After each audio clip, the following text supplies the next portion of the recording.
मनाविरुद्ध झाले लग्न भाग 3.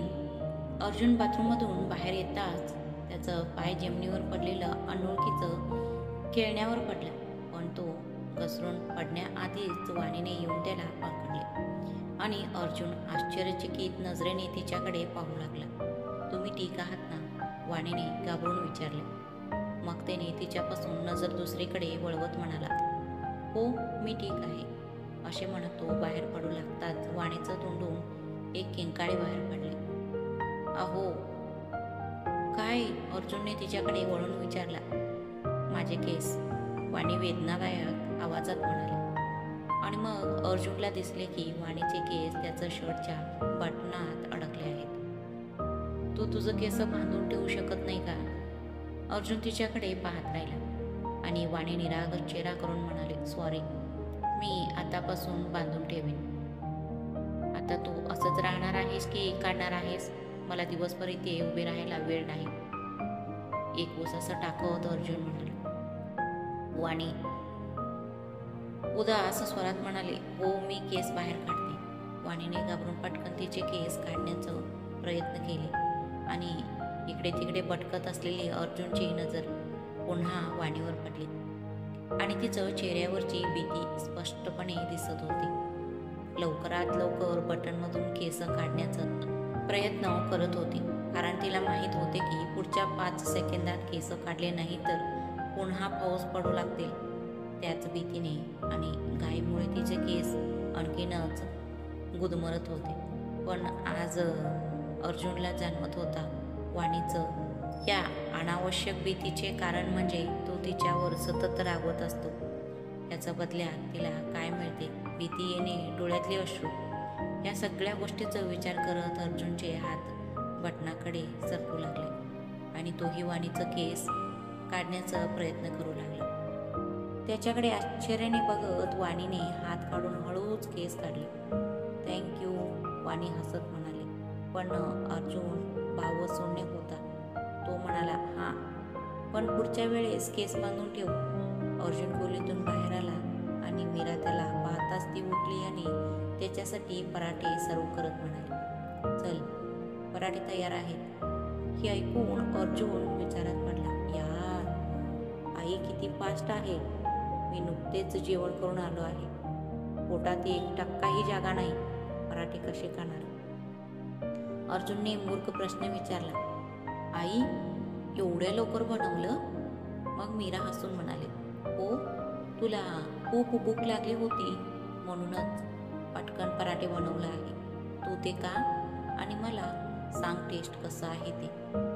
हो आई, मी खातो म्हणत अर्जुनने पराठ्याकडे एकटाक पाहत मोठ्या कष्टाने एक तुकडा खाल्ला आणि मीरा त्याचं शेजारच्या खुर्चीवर बसली. कसं आहे? मीराने विचारल्यावर तो अर्जुन बडबडला, खूप छान आहे, पण माझी पोट आधीच इतके भरले आहे की एक तुकडा देखील विसासारखं वाटतो. खूप छान आहे आई, तुझ्या हातात जादू आहे, तो मोठ्या कष्टाने चेहऱ्यावर हसवून म्हणाला आणि मीरा आनंदाने म्हणाली, मग पटकन जेवून घे ना. मीराने जबरदस्तीने त्याला पराठे खायला लावले आणि तोपर्यंत वाणी तिथे आली. अर्जुनच्या चेहऱ्यावरील भावावरून तिला समजले की अर्जुनला भूक लागली नाही. आई, माझी पोट भरलं आहे. अर्जुन त्याच्या पोटावर हात ठेवत म्हणाला. मीरा चेहरा बारीक करत म्हणाले, अरे अर्जुन, अजून तू अर्ध पराठे खाल्ला नाहीस. एवढ्या लवकर तुझी पोट कशी भरली? तू मला खरं सांगतोस? पराठा चांगला नाहीये का? नाही आई, पराठे खूप टेस्टी आहे. तेव्हा मीरा डोळे दाखवत म्हणाले, मग? अर्जुन काही बोलायचा आधीच वाणी बोलली, आई, अनोखीला काय झालंय कळत नाहीये. ती खूप रडते. ती गप्प बसत नाहीये. प्लीज येऊन बघा ना. मी त्यांना जेवण देईन. ती एवढं का रडते? मी जाऊन बघते. तू त्याला नीट खाऊ घालत. वाणीला सूचना देऊन मीरा तिथून निघून गेली. मीरा निघून जाताच वाणीने अर्जुनच्या ताटातले पराठे काढले आणि पाण्याचा ग्लास त्याच्या दिशेने धरत स्वयंपाकघरात गेली.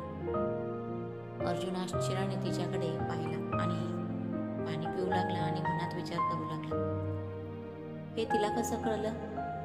गेले 6 महिने मी फक्त तुमच्या हावभाव बघून तुम्हाला समजून घेण्याचा प्रयत्न करते. आता तुम्हाला बघूनच कळतं की तुमच्या मनात काय चालले आहे. हे विचार करून वाणी हसली आणि नंतर तिची काम करू लागली. रात्रीचे 10 वाजले होते आणि अर्जुन पुन्हा लॅपटॉप उघडून बेडवर बसला होता. सकाळचा प्रसंग अजूनही त्याच्या मनात चालूच होता. त्यामुळे त्याला त्याच्या कामात अजिबात लक्ष घालता येत नव्हते.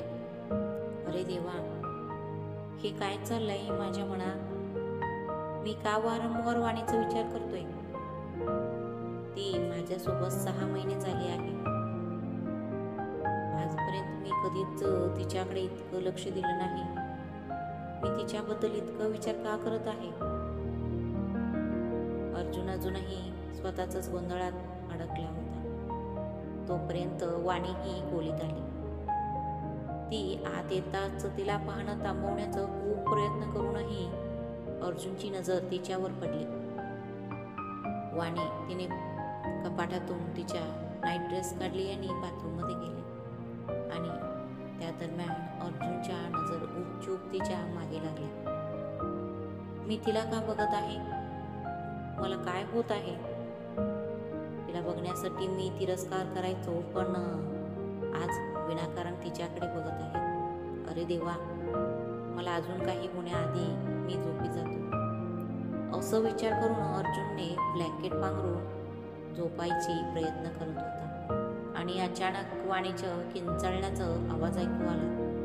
आरडाओरडा ऐकून अर्जुन लगेच उठला आणि बाथरूमच्या दिशेने धावत गेला आणि दरवाजा ठोठावला आणि म्हणाला, काय झालं? ठीक आहेस ना?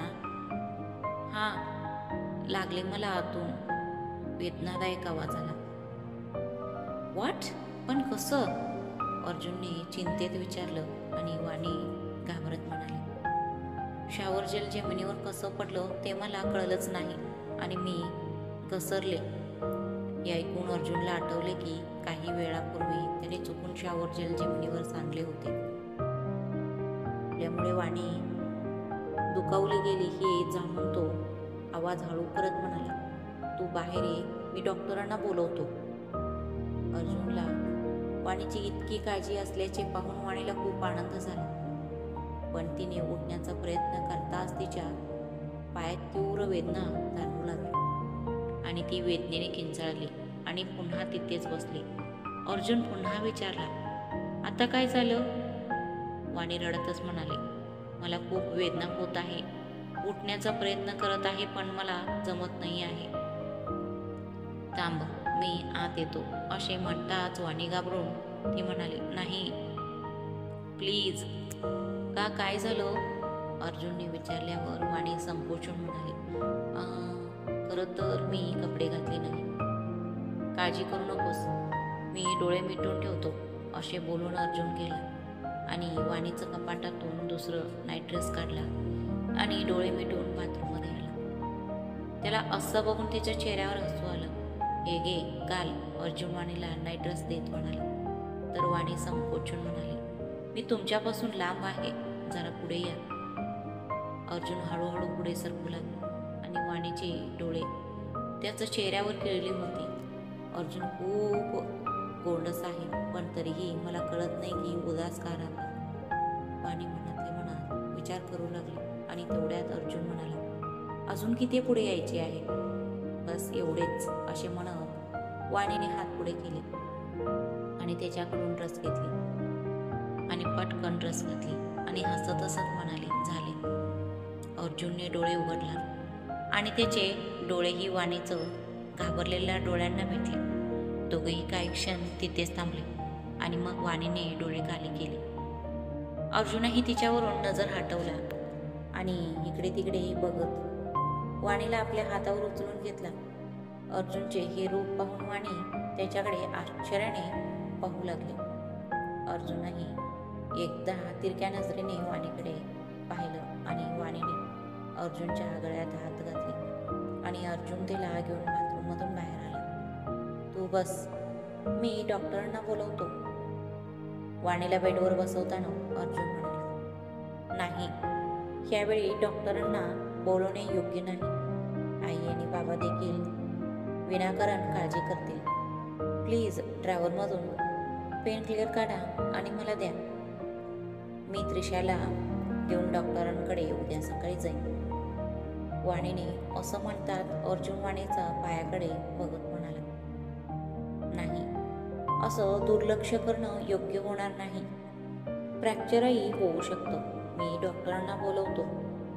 वाणी त्याला नकार देणार होती, पण त्याचं रागवलेलं चेहरा पाहून ती थांबली. अर्जुनने डॉक्टरांना बोलवलं. डॉक्टर अर्धा तासात आले आणि वाणीची तपासणी करू लागले. घरातील सर्व माणसे चिंताग्रस्त होऊन वाणीभोवती उभे राहिले. ऋषभने विचारल्यावर डॉक्टर म्हणाले, मिस्टर कपूर, त्यांच्या गोट्यात थोडं फ्रॅक्चर आहे असे दिसते, पण मला एक्सरे करून घ्यावं लागेल. मी औषधे लिहून देत आहे. कृपया त्यांना वेळेवर देत राहा. आणि हो, त्यांना पुढील काही दिवस चालणे थांबवावे लागेल. हे ऐकून सर्वजण दुःखी झाले. डॉक्टरांनी प्रिस्क्रिप्शन दिले आणि निघून गेले. ऐकलीस ना, डॉक्टर काय म्हणाले? आजपासून तू याच बेडवर बसून आराम करशील. तुला जे हवं ते सांगशील, समजलं? मीरा वाणीला सूचना देताना म्हणाली, पण आई, मी बरी आहे, मला काही झालेलं नाहीये. वाणीने सांगितल्यावर त्रिशाही तिला कडसावत म्हणाली, हो दिसत आहे, पाय मोडून घेऊन बसली आहे आणि मी ठीक आहे म्हणे. कान उघडून ऐक वाणी, तुला आराम आणि औषधाची गरज आहे. मी जाऊन औषध घेऊन येतो.